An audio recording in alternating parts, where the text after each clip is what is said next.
সুধী দর্শকবৃন্দ সবাইকে holiday coaching YouTube চ্যানেলের পক্ষ থেকে স্বাগতম জানাই। আজকে ক্লাস 11 ফার্স্ট সেমিস্টারের জৈব রসায়ন অজৈব রসায়নের তোমাদের দ্বিতীয় আলোচনা পর্ব, যেটা রাসায়নিক শিল্প কারখানা সম্পর্কিত।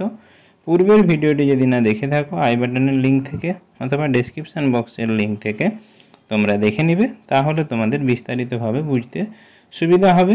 তোমাদের রসায়নবিদ্যা যাতে ভালোভাবে বুঝে উঠতে পারো সেই ব্যাপারে আমার এই প্রচেষ্টা।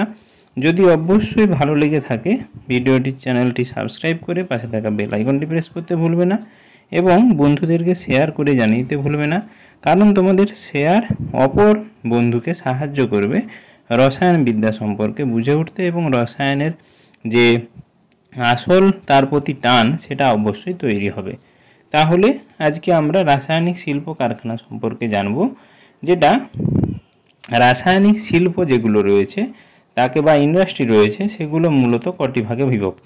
মূলত তিনটি ভাবে বিভক্ত। একটি জৈব রসায়ন বা জৈব রসায়ন কারখানা যাকে বলা হয় অর্গানিক কেমিস্ট্রি ইন্ডাস্ট্রি, একটি অজৈব কারখানা বা অজৈব রসায়ন কারখানা যাকে বলা হয় ইনঅর্গানিক কেমিস্ট্রি ইন্ডাস্ট্রি, আর ফার্মাসিউটিক্যাল কারখানা যাকে বলা হয় ফার্মাসিউটিক্যাল ইন্ডাস্ট্রি বা ফার্মাসিউটিক্যাল ইন্ডাস্ট্রি।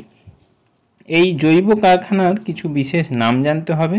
জৈব আমি বলেছি যে প্রাণীজাত যেসব জিনিস রয়েছে সেই সব প্রাণীজাত রাসায়নিক পদার্থ নিয়ে রসায়নবিদ্যা যেখানে আলোচনা হয়, এখানে যেহেতু কারখানা ওই সব যে পদার্থ যেখানে উৎপাদন হয় এবং তার থেকে বিভিন্ন জাত পদার্থ উৎপন্ন হয় সেই সব কারখানাগুলিকে বলা হয় জৈব রসায়ন কারখানা।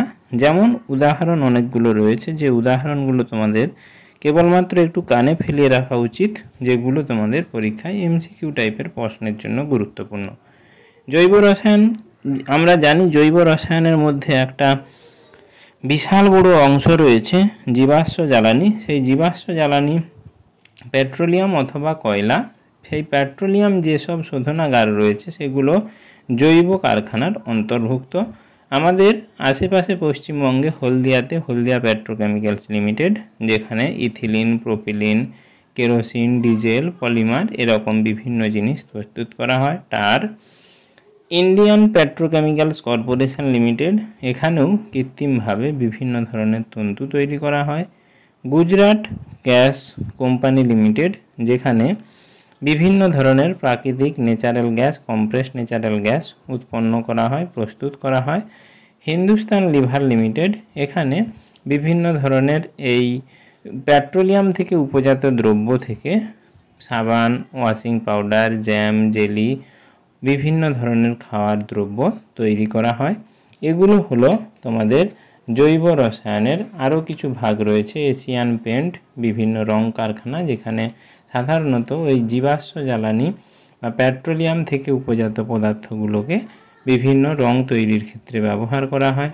বার্জার পেন্ট, শালিমার পেন্ট এগুলো সবই রং শিল্পের জন্য বিখ্যাত। ইউনাইটেড ফসফরাস, এখানে বিভিন্ন ধরনের কীটপতঙ্গ, ছত্রাক, কাঁটা, গুল্ম বিনাশ করে এরকম পদার্থ তৈরি করা হয়। তাহলে আমরা জৈব রসায়নের কিছু কারখানা সম্পর্কে জানলাম। অজৈব কারখানা যেগুলো মূলত মাটি, বায়ু, জল এইসব এবং খনিজ পদার্থ নিয়ে আলোচনা করা হয়, অর্থাৎ খনিজ পদার্থ আহরণ করে সেখান থেকে বিভিন্ন ধরনের পদার্থ উৎপাদন করা হয়। যেমন বেঙ্গল কেমিক্যালস আমাদের পশ্চিমবঙ্গে রয়েছে, এখানে বিভিন্ন acid, sulphuric acid, potash, alarm অর্থাৎ ফটকিরি, রাসায়নিক পদার্থ বিভিন্ন ধরনের ওই যে ফিনাইল, ডেটল, ভিনাইল এরকম জিনিস, ব্লিচিং পাউডার উৎপন্ন করা হয়। টাটা কেমিক্যালস থেকে বিভিন্ন ধরনের জিনিস তৈরি হয়, ফসফেট, সার, জল বিশুদ্ধ কারকজাত পদার্থ বা জল বিশুদ্ধকরণের জন্য যেসব জিনিস ব্যবহার করা হয়। ইউনাইটেড অক্সিজেন, যেখান থেকে বিভিন্ন ধরনের গ্যাস উৎপাদন করা হয়, oxygen, nitrogen, hydrogen, organ, carbon dioxide, helium. Gujarat Narmada valley fertiliser মানে সার তৈরি, এখানে অজৈব সার উৎপাদন হয়, যেমন অ্যামোনিয়া থেকে ইউরিয়া সার উৎপাদন হয়। এইগুলো কেবল অজৈব রসায়নের কারখানা, আরও বিভিন্ন অজৈব রাসায়নিক কারখানা রয়েছে।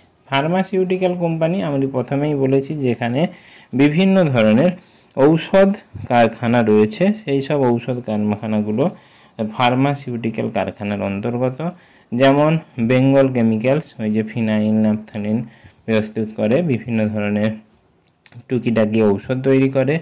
সিপলা লিমিটেড, আমরা প্রত্যেকের এলোপ্যাথি ঔষধ যদি তোমরা ব্যবহার করো দেখবে তার বেশিরভাগই পিছনে যে ব্র্যান্ড রয়েছে সিপলা নামে কিন্তু অনেক ঔষধ বাজারে রয়েছে যেগুলো সিপলা কোম্পানি তৈরি করে। ডক্টর রেড্ডি ল্যাবরেটরি লিমিটেড, সাধারণত আগে হোমিওপ্যাথি এবং এখন অনেক পরিমাণে এলোপ্যাথি ঔষধ ডক্টর রেড্ডি ফার্মাসিউটিক্যাল থেকে উৎপন্ন হয়। ডাবর ফার্মাসিউটিক্যাল, এখান থেকে আয়ুর্বেদিক ঔষধ বিভিন্ন ধরনের তৈরি করা হয়। এগুলোই কেবল ফার্মাসিউটিক্যাল কারখানা সম্পর্কে আজকে আমরা জানলাম। আশা করি তোমরা প্রত্যেকেই বুঝতে পারলে যে বিভিন্ন রাসায়নিক শিল্প কারখানা সম্পর্কে যদি কোনো মতামত থেকে থাকে কমেন্ট সেকশনে জানাতে ভুলবে না, বন্ধুদেরকে শেয়ার করে জানাতে ভুলবে না। আবার পরবর্তী সময়ে কোনো একদিন আবার একটি নতুন ভিডিও নিয়ে হাজির হয়ে যাব। ততদিনের জন্য ধন্যবাদ, নমস্কার।